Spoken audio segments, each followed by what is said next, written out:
You want six-pack abs. There's only 5 steps that you need to take to do this. By the way, everybody messes this up. I'm going to run through them real quick, and then we're going to break them down.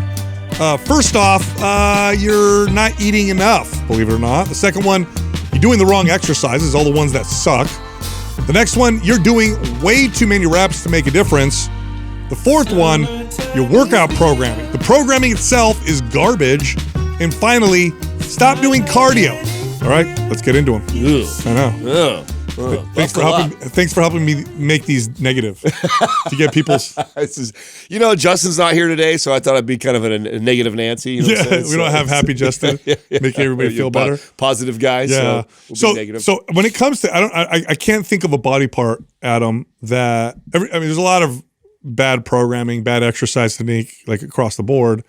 But I can't think of a body part, just like a specific body part, that is more just flooded with myths and misinformation than abs. It has to be. When you were writing this, I was trying to recall why even I was misled for as long as I was when it came to training this. And I think the thing that comes to mind first to me was I remember this old adage of like, you use your core and your abs all day just to walk and to stand up, and so it needs to be trained differently. Yeah, so it's like it can take a beating because you're basically, and the same argument used to be made for calves. Calves and core had this similar approach to how to get one, and it was you had to train them differently because you use your core all day long. You walk on your calves all day long, and so therefore they need a different approach towards building the muscle around it. And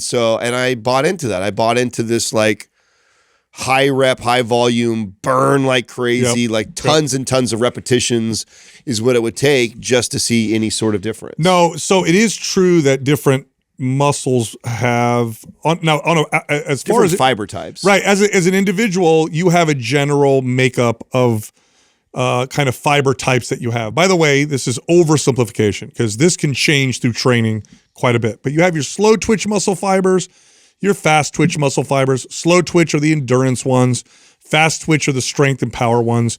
The ones that grow, the ones that really build the most are the fast twitch ones. Now, why is that? Because a bigger muscle fiber contracts harder and faster. You don't necessarily need that for stamina and endurance. So slow twitch muscle fibers tend to not build as much. Now, again, it's an oversimplification because through training, you can actually make some fast twitch ones behave more like slow twitch and vice versa. But it is generally true. So if you want to build, then you train the fast twitch muscle fibers. This is why bodybuilders tend to do, anywhere between 1 to 20 reps.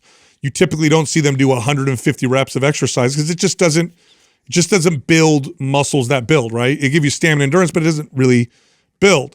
Now, as far as individual muscle groups are concerned, it is true that if you were to take somebody's, let's say soleus, for example, which is one of the muscles of the calf, it's a flat muscle that goes underneath the big gastroc muscle of the calf. That one has a higher percentage of slow twitch muscle fibers than, let's say, the lats might have. So that's generally true, but it doesn't matter. You still want to train the muscle fibers that build. Right. You want the muscle fibers to build, so you train. So in other words, the principles that apply to your pecs and your delts and or whatever also apply to ab and core training. I personally think a lot of the misinformation around core training stems from the myth of spot reduction. That's what I think. That if you train an area, your body burns body fat from that area. That's a good point. And everybody wants to get leaner in the stomach area. And so it turned into this do 50 million reps type of deal, train it differently because you want to get leaner in that area. But spot reduction is a myth. That's not how it works. Yeah, no, I would agree. That's a good point. Another one to your first point that you're making that reminds me of this, right? So the first step to this is eating in a surplus. Yeah. Right. You want to build. But I'm trying to build. Another old adage was abs are made in the kitchen.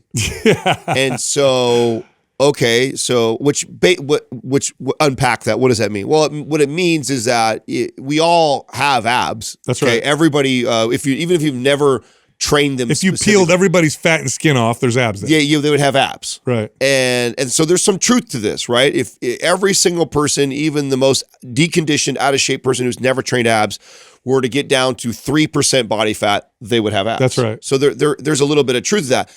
But here's the problem is so many people decide that, okay, I want to have these abs. And when they decide, the time they decide to do that, they start doing all these exercises that we're about to talk about that are wrong, while simultaneously cutting calories, right? Which flies right in the face of all the advice we give to anybody trying to build any other muscle group. That's right. So if somebody said, I want to build my chest, my pecs, anything like that, and they said to you, okay, I'm going to eat less and do lots of reps to do that, you'd be like, no, that's a terrible strategy. Yeah, getting lean reveals the abs, but building the abs is like building any other muscle. And the more developed your abs are, this is a fact, the more visible they're going to be at higher body fat percentages. I personally experienced this myself in my 20s. Now, up until my 20s, I'd been strength training. I was a personal trainer, gym manager, gym owner. I knew what I was doing, but I did have some kind of like not great exercise technique. I didn't understand that you built the abs like everything else. And so when I would get lean, I remember I would have to get sub 9% to really have a six pack. And then they only really appeared when I'd flex them. And I remember I had friends that they'd walk around lean and their abs, they just had six packs just relaxed. And I really think, oh man, how do they have six packs while they're relaxed? And then I realized like their abs are bigger. Yeah. They have more developed, just like an arm that has muscle will look leaner at a certain body fat percentage than an arm that has less muscle at the same body fat percentage. You need to build the muscles of the core so that they're visible. If you want a six pack, if you want abs that show, then you need to develop them. And you can't build muscle without adequate nutrients. You can't do that in a calorie deficit. Good luck.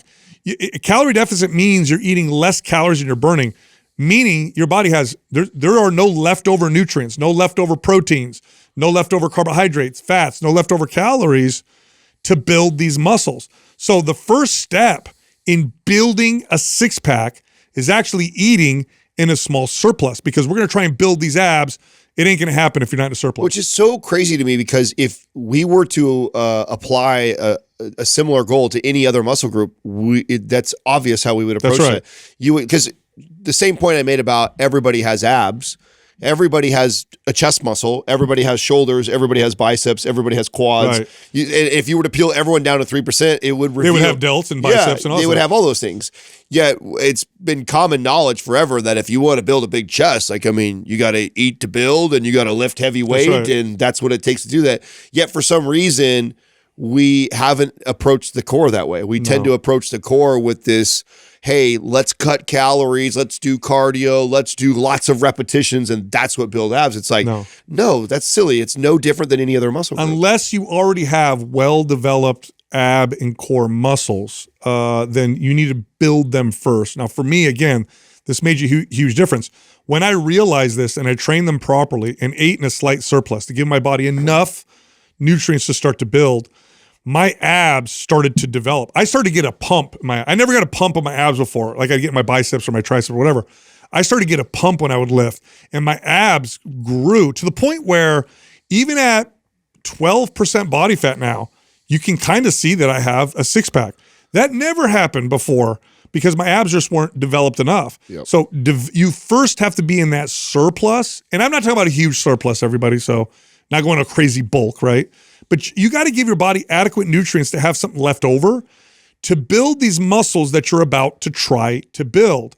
Otherwise, you can do all the strength training exercises you want. What's going to happen is nothing. You're not going to build anything because you don't have enough nutrients. Today's program giveaway is MAPS Powerlift. If you want to win, leave a comment below this video in the first 24 hours that we drop it. Subscribe to this channel. Turn on notifications. If you win, we'll let you know in the comment section. We also have a sale. The Shredded Summer Bundle and the Bikini Bundle, both 50% off. If you're interested, go to mapsfitnessproducts.com and then use the code June50 for the discount. Back to the show. No, the really positive side to this tip is that if you've never really approached developing your abs like this is such an awesome strategy, because it's so common to cut calories, do high reps, do all these things that don't really build, that just help you lean out. but you've never approached a plan where you're like, hey, you know what? I'm actually going to really try and develop my muscles.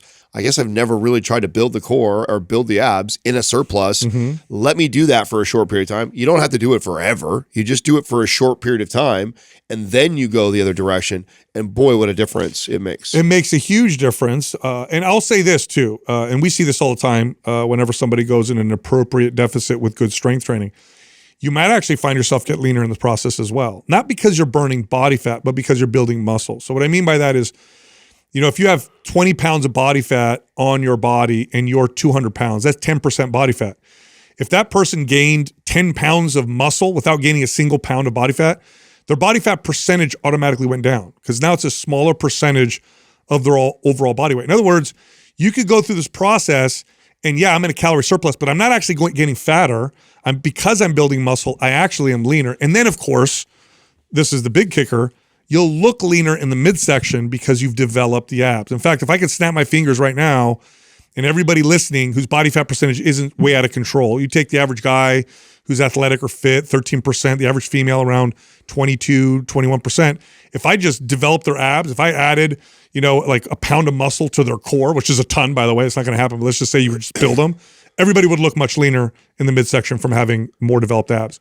The next thing, I said you're doing the wrong exercises, or I'll put it differently, you're doing exercises wrong. This is super true with core exercises. So we need to understand the biomechanics of, let's just talk about the abs for a second. When you look at it, if you're looking at a side view of a human being, like if I were to stand up and stand sideways, the ab muscles attach at the pelvis and at the rib cage, okay? And what they do is they flex my spine, my lumbar spine. They round my low back as they contract. Here's what they don't do. They don't flex me at my hips.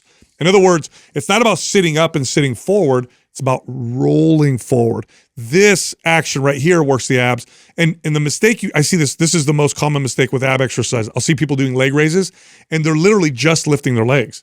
And if their legs are going up, but their spine is staying the same.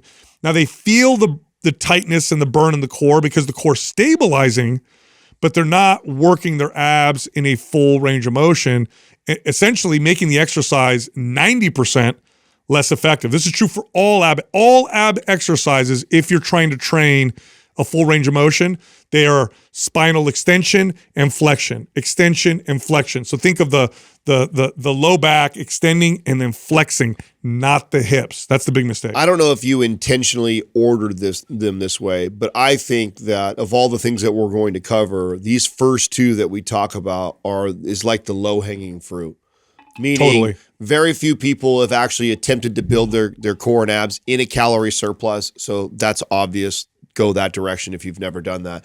The second thing, and probably the most common that I dealt with training clients, was just poor technique, including myself too. I mean, the most common stuff you see are these like kind of full lever sit-ups or crunches.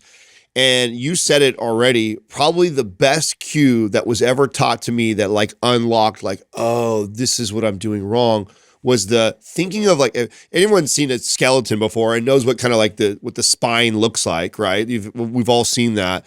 And so when you're doing any ab exercise, you're thinking of rolling the spine up. That's right. You know, versus like contracting. Just bending the hips. Yeah, bending it over or folding it. You're trying to roll each individual vertebrae. And so as I do any of those exercises, I'm always kind of thinking of the vertebrae and thinking about I'm trying to move each and every one of them, roll them up individually.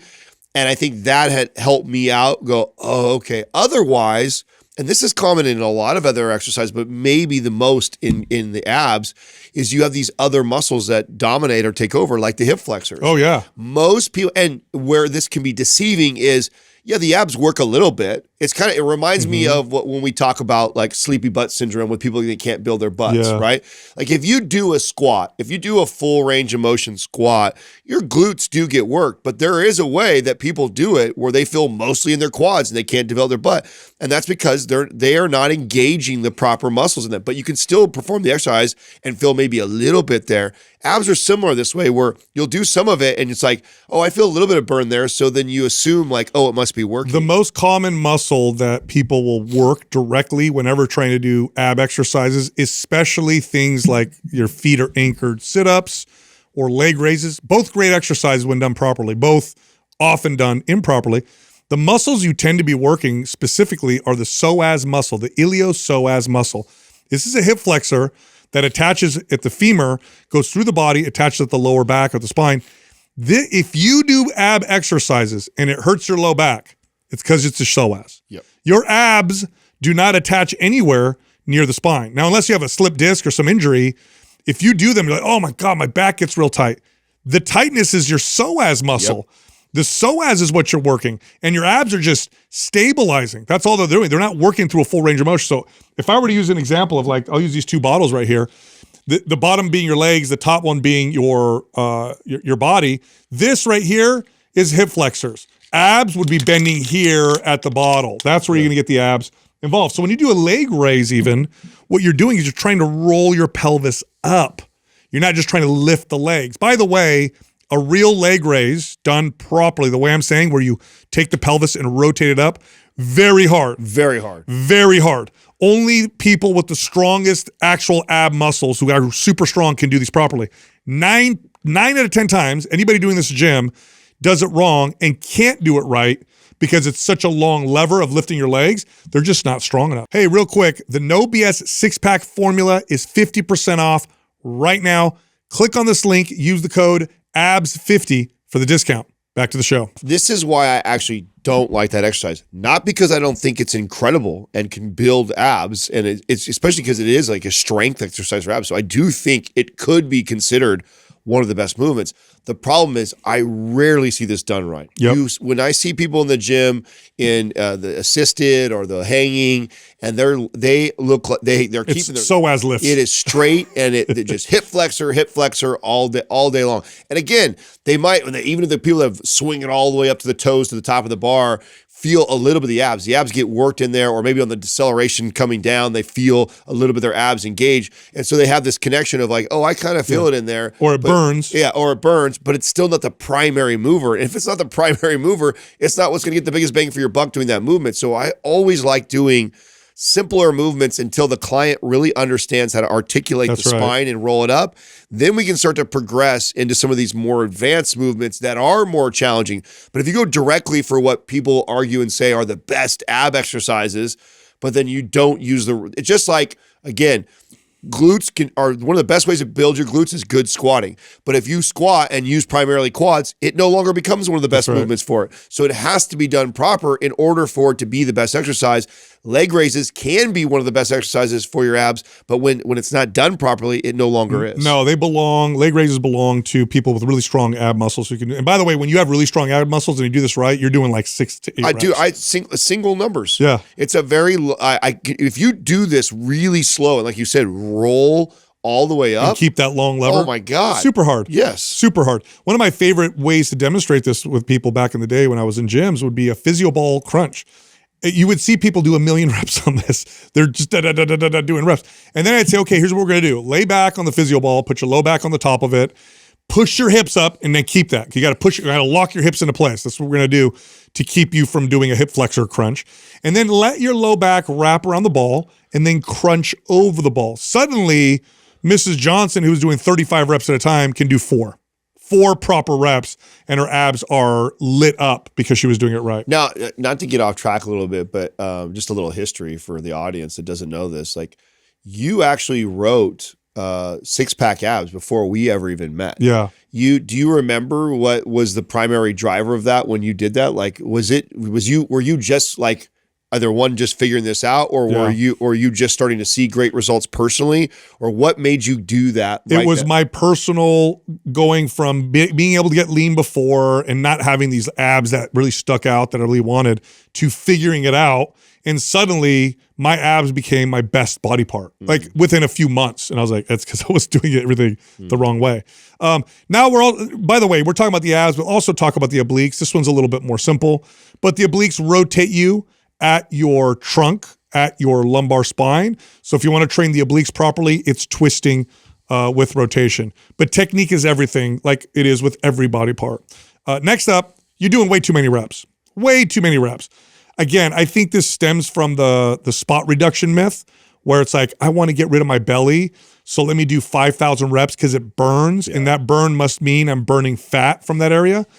Your body doesn't spot reduce. Your body burns body fat from wherever it wants, which is determined by your genetics and your hormones, okay? Mostly genetics. So in other words, the first place you store body fat tends to be the last place that you lose it. Now, if your hormone profile changes as you age, let's say you're a man, your testosterone levels go low and your estrogen goes high, you may notice changes in where you store body fat. Same thing for women. Or more belly fat, especially visceral, could be a result of too much stress or insulin resistance, or, that type of stuff. But nonetheless, you can't spot reduce. So I can't make my core leaner by doing lots of core exercises. So that's where I think this came from.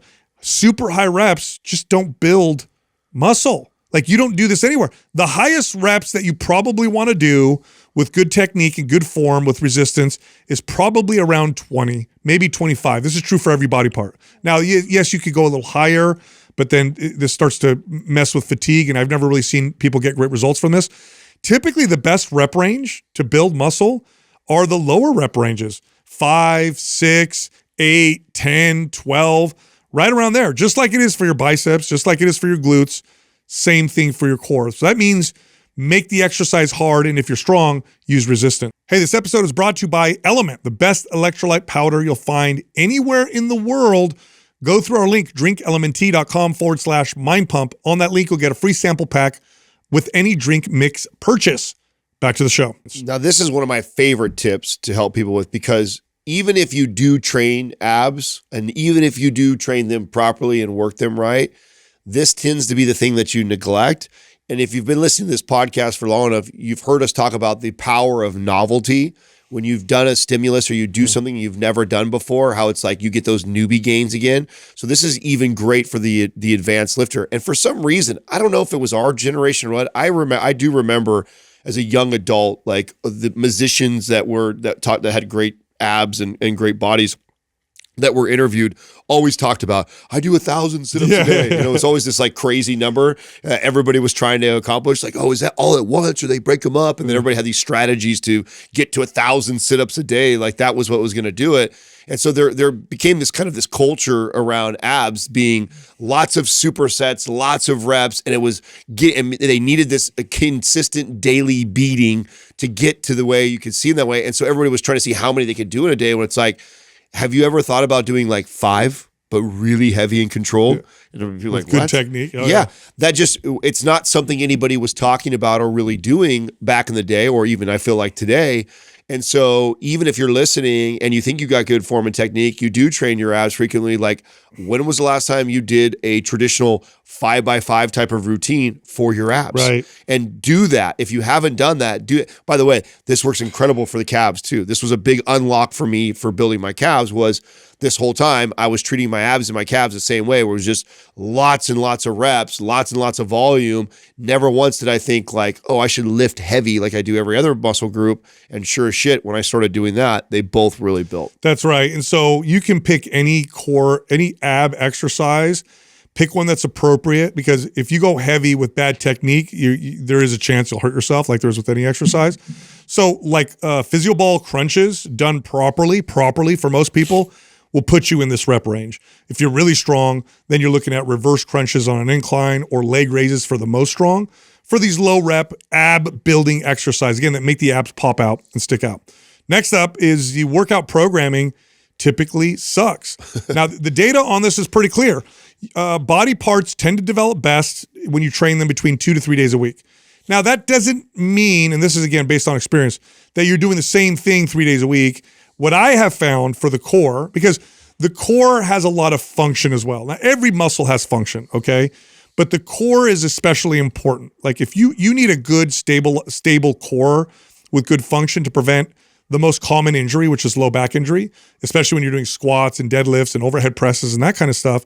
So there is a method that will give you that functionality and stability, but also develop the aesthetics that you're looking for. And this is typically what it looks like. Workout 1 looks like what we're talking about. You're doing the lower reps, it's heavy, it's slow, I'm building. Workout 2, which is maybe 2 days later, it's a little bit lighter. I'm getting more of a pump. I'm not training with as much intensity. And then workout 3 is where I'm doing stabilization. This is where you're doing your things like planks, counter rotation. A lot of core stuff. Yeah, where you're just trying to keep your core stable and strong in an isometric position, because that's very valuable when you do things, again, like squats and deadlifts and overhead presses. To add to your programming sucks, a lot of times, and I find I'm going to keep drawing this back to the calves because I feel like these are 2 areas that are really common when it comes to the programming. It's just a lack of prioritizing it. It tends to be an afterthought. Yeah. Both abs and calves, even though people say they want them so bad, they tend just not to prioritize them. They tend to focus on all these other muscle groups, and so therefore they get the attention. And I just truly believe that you'll get what you focus on. And if you don't focus on those things or make it a priority to program it specifically the way you do everything else, you're going to get those types of results. And so if you treat it as this afterthought of, oh yeah, I'll do a set of abs at the end of this workout, like here and there, you'll get that type of results from it. But if you program it the same way you approach the way you program squats and deadlifts or any other important movement in your training routine, you will see those types of results for it. Just like what you just said, you have a very specific day based on strength. You have a day that's based on hypertrophy. Then you have this isometric type of day, and you make sure that you do that 3 times a week, every week. And you track your form and your technique matters. Eating in a surplus to build matters. All that stuff matters. If you do all those things, you will build abs. That's right. Now, the last step is what you do last, because you're trying to reveal what you've built. So this step is later on. Now, I said cardio sucks for this, and here's what I mean by that. There's nothing wrong with cardio, okay? Great way to build endurance. You can burn some extra calories, blah, blah, blah. But to create a calorie deficit, it's not a great approach. The body adapts very quickly to cardio. Some of the ways it adapts to too much cardio is by paring muscle down. Not a good thing when you're trying to have an aesthetic looking body, if that's your goal, unless you want endurance, which is totally fine. But it's better to create a calorie deficit through diet, okay? So now that you want to reveal the abs, now you put yourself in a small deficit, typically 300 to 600 calories below what you were eating to maintain, or maybe a little more than what you were eating to build. Stay in there consistently, eat a high protein diet, and then the abs eventually will reveal themselves, and you'll have that 6-pack. I like to give my client very specific, easy, generic things for them to follow. We talked about the very beginning of this was eating in a surplus. So that's step 1, right? We have to go build these abs. And I want to do that with them for at least 6 to 8 weeks. 6 to 8 weeks, I'm going to make sure that we are in a 300 to 500 minimum calorie surplus every day for the 6 to 8 weeks of doing all the things that we talked about. Now, let's say you've done a good job of that. Okay, I've done that for 8 weeks. I've definitely built some muscle. Now I want to really see these abs. Now I'm going to go into a cut, or I'm going to lean out. 1 meal falls off. That's it. Just drop. If you did a good job of adding calories, right, to the diet to get to this place where you're in a surplus, an easy way to cut it is just to cut 1 meal. And cut 1 meal for the next 6 to 8 weeks after that, and watch what happens. If you spent 6 to 8 weeks building and then 6 to 8 weeks cutting, and the way you've cut, or the way you've built is probably adding about a meal or so, 300 to 500 calories. The way you cut it is by cutting out that 300 to 500 calories. That's going to do that. If you want to add anything more, walking. Walk, move more. That'll help create a greater calorie deficit. Not that cardio is bad. You can do that if you want to, but it's not the answer to this. It's literally do it through nutrition, do it through your diet. If you can get some extra activity here and there, that can help speed up the process. But then for the next 6 to 8 weeks, you're cutting out that meal. Watch what you reveal. All right, I know you liked that episode. If you did, check this one out. How strong should you be? Ever wonder if you're actually strong, or at least compared to people like yourself? Today's episode, we're going to talk about that, and we're going to help you determine how strong you should be, and also talk about the steps to getting strong as fast as possible. In fact, we're going to talk about the fastest way to get bigger and stronger all at the same time. I know keeps Adam up at night. Yes, it does, actually. And I know that you wrote a really complex episode here, but I think Justin's metric has been the one